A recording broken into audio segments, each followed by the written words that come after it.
let's go find Tyler. I'm ready to record and I can't find him anywhere. Where is he? Where's Tyler? Oh, are you serious? What is he doing? Tyler, what are you doing, man? Dude, I'm just racing ahead in the story of Joseph so I can get a head start and know what's going on. Are you kidding me? Do you always read while you run? Well, yeah, it's all or nothing. Are you? Well, all right, fine. Well, I'm gonna go get started without you then.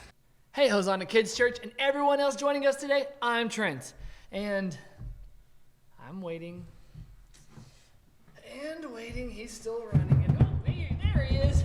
Hey there, Hot Wheels. Hey, I'm Tyler, guys. Well, it's the moment that you and, well, everybody else has been waiting for. We're wrapping up the epic story of Joseph! Woo! Huh. Well, that's beautiful, but Tyler, put that away. We don't have any time to waste. We've got a lot of action to get through today with Joe.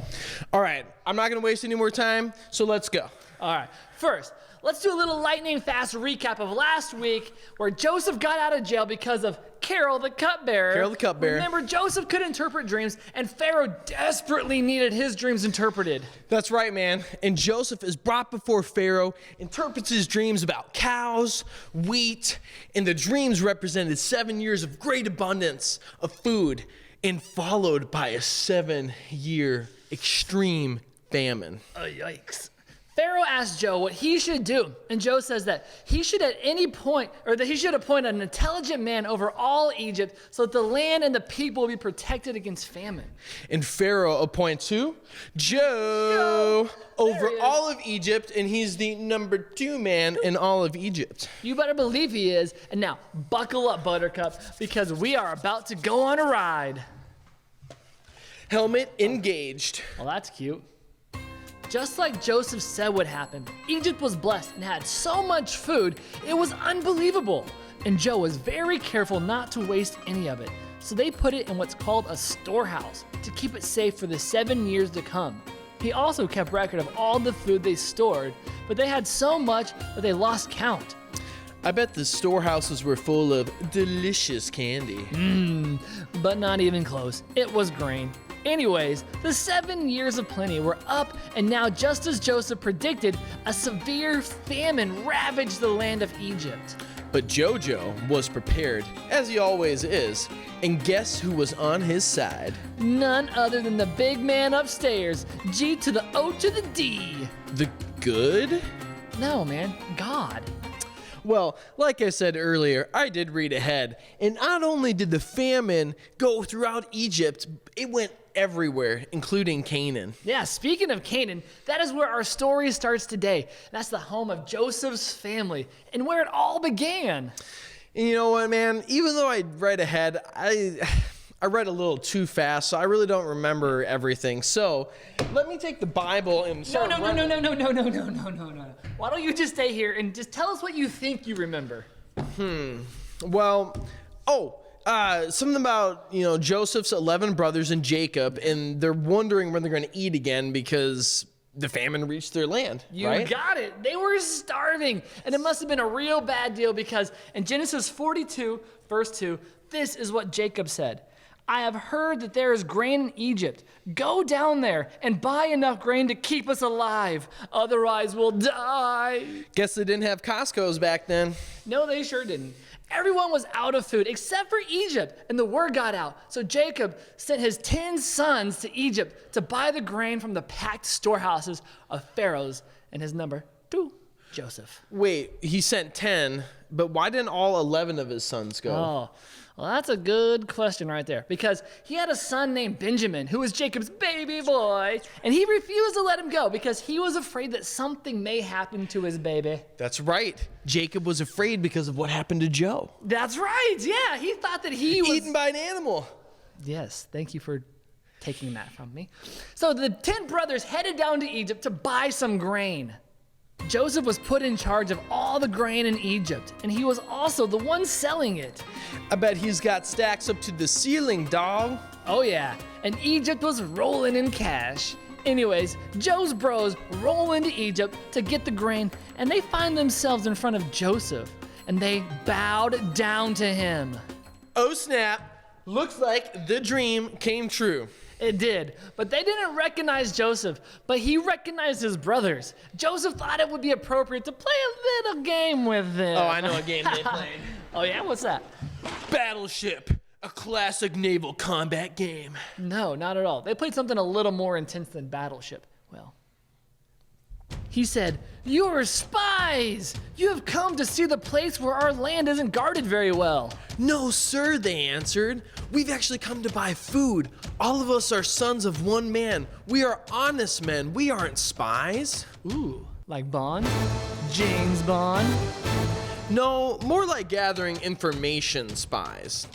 Anyways, they also told him about their life back in Canaan and gave Joseph some pretty credible information. They tried their best to convince him that they were not spies, and he was not gonna let them go away that easy because Joseph put them to the test. Joseph told them that he would not let them leave this place unless their youngest brother comes all the way from Canaan to Egypt. Wait, what? Baby Benjamin? That's the guy. Man, that's a really strange request. Why, yes it was, but it was a very calculated request. Joe proposed that Benjamin should go all the way from Canaan to Egypt, which was the one thing that Joseph, his dad, said he would not let happen. Now, this was a test. Because Jacob was afraid that he would lose another son. Jacob probably didn't trust the other sons. Bingo! After 3 days, Joseph laid out a new plan. If you are honest men, let one of your brothers stay here in prison. The rest of you may go and take grain back to your hungry families, but you must bring your youngest brother to me. That will prove your words are true. So all of the brothers were loaded up with grain, but Simeon was thrown into prison. Simeon was one of Joseph's brothers. So 9 brothers headed back to Canaan with the grain, while Simeon stayed in Egypt. Once they got back home, the brothers told their father about everything that happened in Egypt, about the harsh Egyptian who treated them badly and was going to punish them for being spies if they didn't return with their youngest brother and prove otherwise. Jacob was very upset, but pretty soon the grain ran out again, and there was no other choice. Either he would have to take a chance and send Benjamin, or his entire family would die because of the famine. Jacob still did not want to send him, but the brothers assured him that they would protect and guard him with their lives. See, the brothers were sticking up for their brother in a way they never did for Joseph, and that might be what Joseph wanted to see, if they would have changed or not. So, now all the brothers in Canaan made the long journey back to Egypt, including Benjamin. Man, this is getting intense. Yeah, it is. You better believe it. The next part has a lot of information that we don't have time to go over today, but here are some highlights. So, the brothers get back to Egypt, and Joseph plays some more games with them and ends up taking Benjamin as a prisoner, and the brothers were beside themselves. One brother said that he would take Benjamin's place, and the other brothers protected Benjamin at all costs.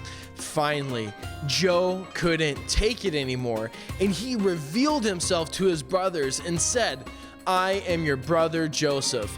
I'm the one who sold you into Egypt, but don't be upset and don't be angry with yourselves because you sold me here, and God sent me ahead of you to save many lives." That is why this story is so powerful. After all the incredible hardships and challenges that Joseph faced, Like throwing him in a hole, selling him as a slave, faking his death, breaking Jacob's heart, going to jail. I mean, that's just a few things. right, even though his brothers did terrible things to him, he chose to forgive them and saw that God was up to through all of it. That's right. And in Genesis 50:20, Joseph says, "You planned to harm me, but God planned it for good." That's right. And it says that Joseph threw his arms around his brothers and Elbows. and elbowed them like that. Yeah, exactly. And they gave them instructions to get their father and their families and move to Egypt, where all of their needs will be taken care of. And the brothers did just that. And there's a few other things that happen after this, but the most important part we want to focus on is that Joseph forgave his brothers who did terrible things to him. Yeah, Joseph didn't focus on how mean and terrible his brothers were and how bad of a situation he was in. He trusted God and forgave his brothers. Yeah, Trent, and I'm still trying to forgive you for putting shaving cream all over my face. I don't know what you're talking about, because technically, I only put it in your hand, but you put it on your own face. Do you see? Whatever, whatever. It doesn't matter. But I guess this is nothing compared to what Joseph had to go through. Yeah, Joseph showed incredible love and forgiveness. And that's what Jesus tells us to do. That no matter what happens to us, that we are to forgive people and continue to love others. And that's the greatest commandment, to love God and to love others. Right again, buddy. Woo! Nice job. Friends, we can choose to forgive our brothers or sisters and everyone else. And keep our focus on God, just like Joseph did. And that's how today's story ends. And now it continues for you. All right, everyone, that wraps up Joseph, but come back next week because we have something brand new coming your way that you don't want to miss and you will definitely want to be a part of. That's right. Don't forget to subscribe, like, share, and turn on the notifications so that you don't miss our next new exciting content just for you. And we'll see you next time.